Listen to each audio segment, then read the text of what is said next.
Carl Jung never wrote a book about money. He never gave a lecture on financial success, never published a paper on wealth creation, never advised anyone on investment, strategy, or career planning in the conventional sense. And yet, the advice he left behind has quietly changed the financial lives of more people than most business books ever will. Not because he was trying to, because he went deeper than anyone else went. Because, while everyone else was studying what people do with money, Jung was studying what money does to people, what it reveals about them, what it reflects back, what it exposes about the interior life, that the exterior life is always, in some way, expressing.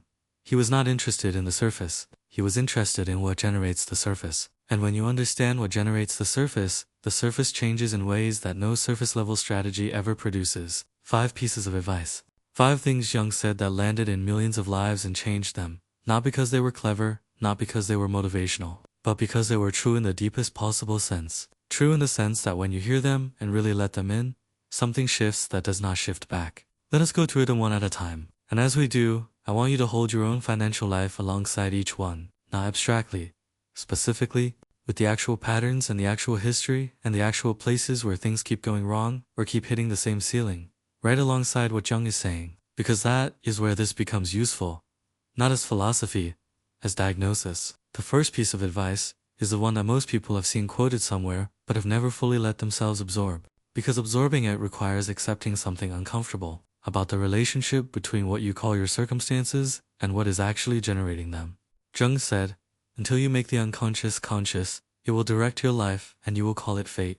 Read that again. Until you make the unconscious conscious, it will direct your life and you will call it fate. Most people, when they look at their financial history, see a story of circumstances. Good times and bad times.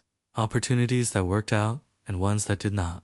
Decisions that seemed reasonable at the time and in retrospect were not. External factors like the economy and the industry and the specific people around them at specific moments. All of this is real. All of this genuinely happened. And underneath all of it, shaping which circumstances appeared, how they were perceived, how they were responded to, and what the consistent pattern across all of it has been, is something that most people have never examined directly. The unconscious configuration, the specific set of beliefs, fears, expectations, and inherited programs that were operating below the surface of every financial decision, every negotiation, every moment of self-promotion or self-suppression, every time something was risked and every time it was not.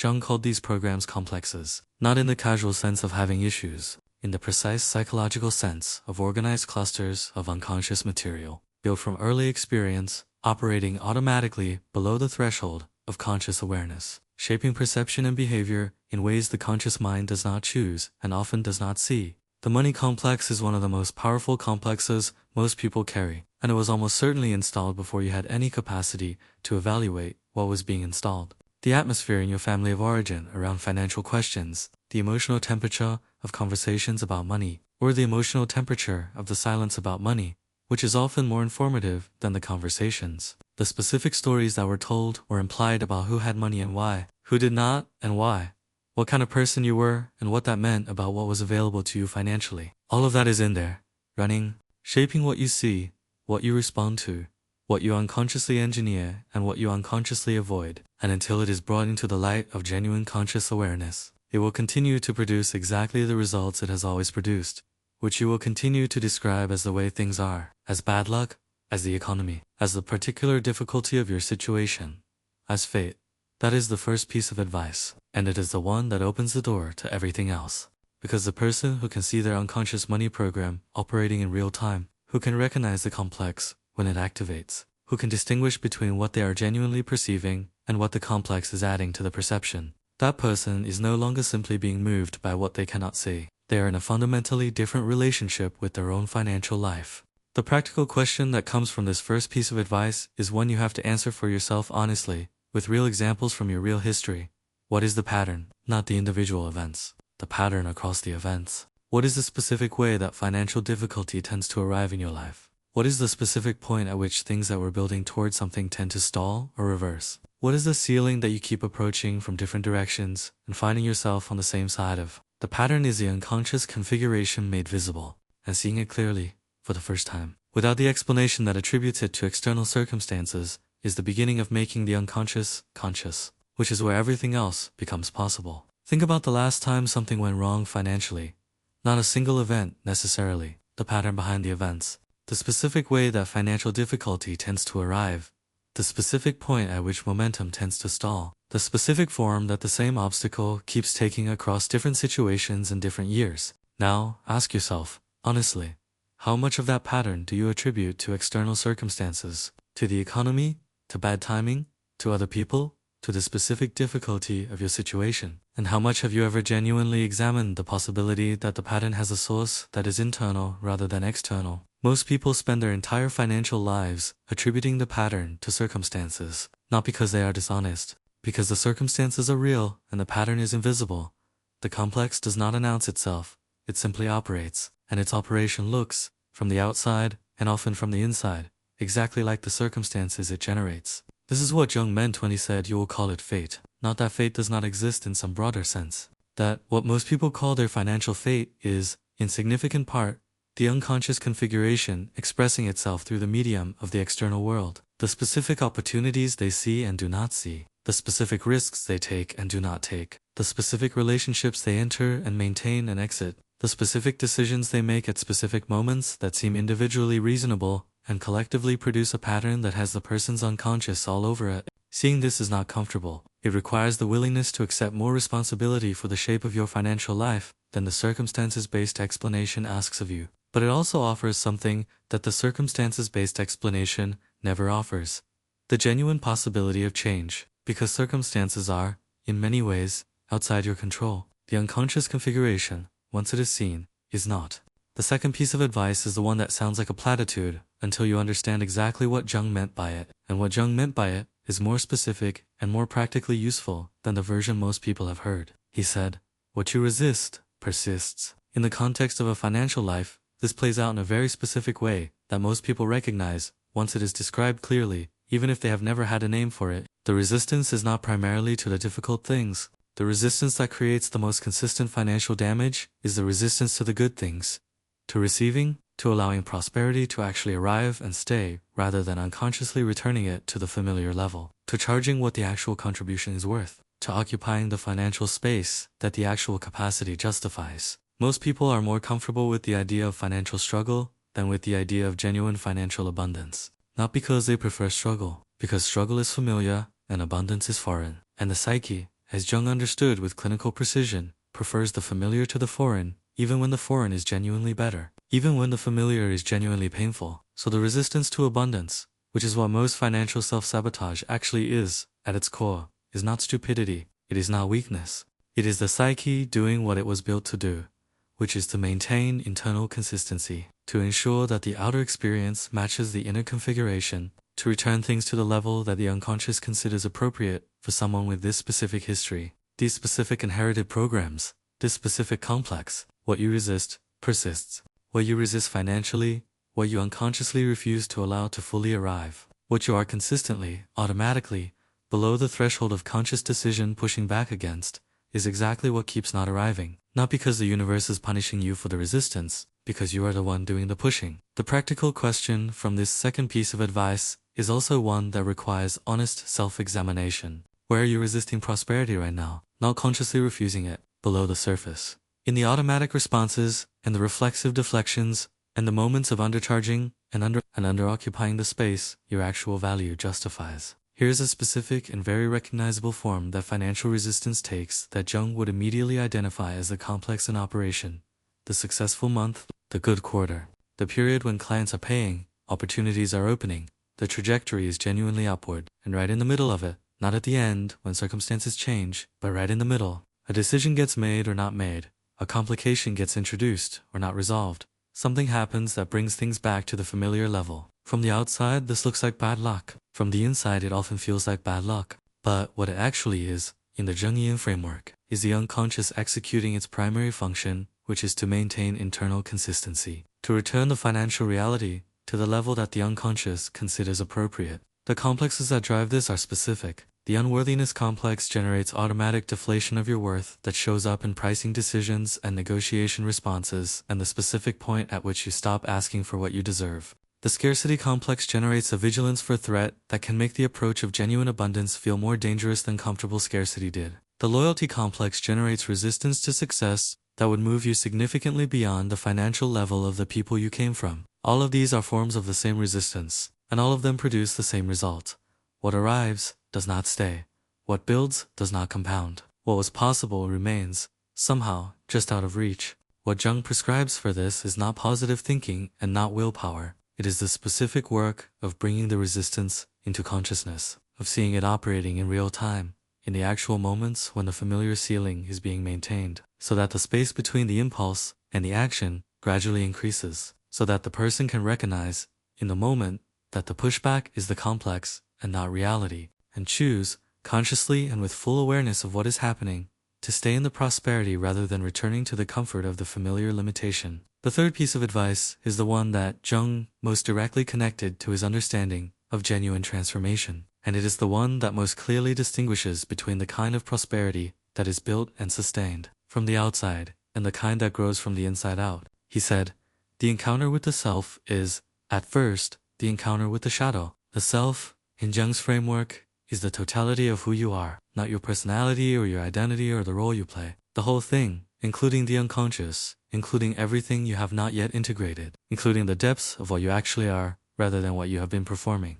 And the shadow, which is the specific aspect of this that the third piece of advice is pointing toward, is everything that was pushed out of the acceptable self. The desires that were too large, the qualities that were too unconventional, the capacities that were dismissed as impractical or inappropriate for someone like you, the parts of yourself that the world you grew up in did not have room for and that you learned, early and efficiently, to hide. What this means for financial life is something very specific. You cannot build genuine and lasting prosperity from a version of yourself that is not genuinely you. The persona, the mask, the version of yourself that was constructed to be acceptable and functional and capable of navigating the social world, can generate income, often significant income, but it generates income that requires continuous maintenance, that costs more energy than it produces in genuine satisfaction, that hits a ceiling determined by how much the performance can sustain, rather than by how much the actual person is capable of. The prosperity that grows from who you genuinely are has a different quality. It is more sustainable because it is not fighting against the grain of who you are. It produces a different kind of creative engagement, a different kind of natural confidence that the performed version cannot replicate because it is not performance. And it generates relationships with clients, with colleagues, with the work itself, that the masked version never quite produces because the masked version is never quite fully there. But arriving at that genuine version requires exactly what Jung said, the encounter with the shadow, the willingness to look at what has been hidden, the courage to acknowledge the parts of yourself that did not fit the acceptable self-image, and that may be, precisely because they were suppressed, the most valuable things you carry. The practical question from this third piece of advice requires the most courage to ask honestly. What is the part of yourself, the capacity, or the quality, or the type of work that you have never quite fully claimed because it did not fit what was expected of you, or because something in your history communicated that it was not valuable or serious or appropriate for you? That unclaimed pot almost always has something to do with where your most sustainable prosperity waits. Not because the universe rewards authenticity with money by some mystical principle, but because genuine alignment between who you are and what you do produces a quality of engagement that the market, which is ultimately a human system that responds to genuine value, consistently rewards in ways that performed competence never quite reaches. The fourth piece of advice is the one that most directly addresses the question of what work to do, which is the question underneath most financial questions, even when it does not appear to be. Jung said, the vocation calls like an inner voice, not career, not job, not the professionally appropriate choice or the one that makes financial sense on paper. Vocation, from the Latin vocari, to be called. Jung believed, and he had decades of clinical observation behind this belief, that each person has a specific form of contribution that is genuinely theirs, not assigned by aptitude tests or market analysis or what is currently in demand, indicated by something interior, by what calls, by what persists as interest and engagement, regardless of whether it is rewarded or recognized, by what you would do, at some level, even if no one were paying attention. The distinction between work that is vocational and work that is merely professional is not always visible from the outside. Two people can be doing the same job with the same technical competence, and one of them is living a vocation and the other is performing a role. From the outside they can look identical. From the inside the difference is enormous, and over time, measured in the quality of output and the depth of relationships and the particular kind of creativity that only genuine engagement produces, the difference becomes visible in exactly the place that matters most. It becomes visible in results. The person doing vocational work does not have to be motivated. The engagement is intrinsic. The interest does not require maintenance. The creativity is not forced because it is not coming from effort, but from genuine orientation, and that natural engagement produces, over time, a level of mastery and a quality of relationship with the work that manufactured enthusiasm never achieves, which produces, over more time, the kind of reputation and the kind of opportunities and the kind of financial return that the person doing it for purely strategic reasons has to work much harder to approximate. Jung was not making a romantic argument. He was making a practical one. The person in their vocation is not burning themselves out, maintaining a performance. They are spending their energy on the actual work, and the actual work, done by someone who is genuinely oriented toward it, compounds, gets better, deepens, generates more value over time, rather than leveling off when the initial energy runs out. The practical question from the fourth piece of advice is the one most people find uncomfortable because it implies that the current situation might need to change. What is the work that calls, not what do you wish called? What actually calls? What have you found yourself consistently drawn toward across different chapters of your life, regardless of whether you have given it full attention? What is the thing that produces a quality of presence that other things do not? That is the voice of the vocation. And building a financial life that is genuinely sustainable means building it increasingly around that voice, rather than increasingly away from it in pursuit of what seems strategically optimal in any given moment. The fifth piece of advice is the one that brings all the others together, and that, in some ways, is the simplest of the five and the hardest to actually follow. Jung said, "Who looks outside dreams, who looks inside, awakens." In the context of a financial life, the looking outside is easy to describe because it is everywhere. It is studying what successful people did and trying to replicate the formula. It is taking the course that promises to teach you the system. It is optimizing the strategy, the marketing, the positioning, the alpha. It is doing all of the external things with genuine diligence while leaving entirely unexamined the interior thing that is determining whether any of the external things can actually work for this specific person in this specific life. Jung was not opposed to strategy. He was opposed to strategy as a substitute for the interior work that makes strategy effective. Because the strategy that worked for someone else worked, in large part, because it was an expression of who they genuinely are, their specific voice, their specific perspective, their specific relationship with the work and with the people they serve. And when you replicate the strategy without the interior alignment that made it work for them, what you get is a copy that lacks the essential thing. Awakening, in the financial context, is the moment when a person stops trying to optimize the external and starts attending honestly to the internal. When they stop asking what am I doing wrong out there and start asking what is operating in here that is shaping what I find out there. When the looking outside becomes secondary to the looking inside that reveals what is actually available to this specific person, when they stop being divided against themselves. This is the fifth and final piece of advice, and it is the one that makes all the others possible, because all five roads lead to the same place. The unconscious that the first piece of advice addresses is inside, the resistance the second addresses is inside, the shadow the third requires meeting is inside, the vocation the fourth points toward is heard inside, the source of the awakening the fifth describes is inside, and the interior is not a mystical place. It is the most practically real place available. It is the specific interior of the specific person reading or watching this, with their specific history and their specific unconscious configuration and their specific unrealized potential and their specific capacity for contribution that has not yet been fully brought to bear on the world. That interior is where the work actually is. Not because the external does not matter, it does, but because the external is downstream of the internal. Always. In every case, for every person, the outer life is always, in some meaningful sense, a portrait of the inner life, and you can repaint the outer as many times as you want, but until the inner changes, genuinely changes at the level where it actually operates, the portrait will continue to reflect the same configuration. Before this ends, I want to ask you something. I genuinely want to read in the comments.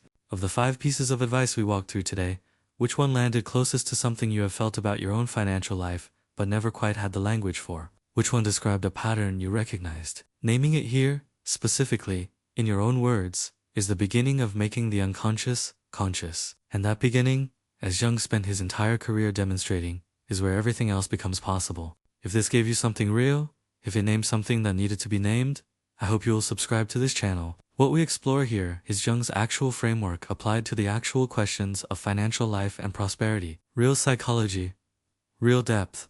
In language anyone can absorb and use. There is much more coming. And for those of you who feel a deeper pull, right now, beyond the financial dimension, a genuine longing to reconnect with who you actually are, at the level where genuine and lasting prosperity is built, to find more peace, more purpose, and a more honest relationship with God and with the sacred dimension of your existence. I want you to know about an ebook we created called Reconnecting with Your Divine Essence. It was made for people who are genuinely seeking more than better strategies, more peace, more purpose, real inner healing, and a connection with what is most real beyond the noise of daily life. You will find it in the first pinned comment below this video. Carl Jung gave this advice not as self-help, as the findings of a scientist who spent 85 years observing what actually moves human lives, what actually generates the outer reality from the inner one, what actually separates the person who builds something genuine from the person who works just as hard and finds themselves returning to the same place again and again. The advice is not complicated, it is just honest. And honest advice,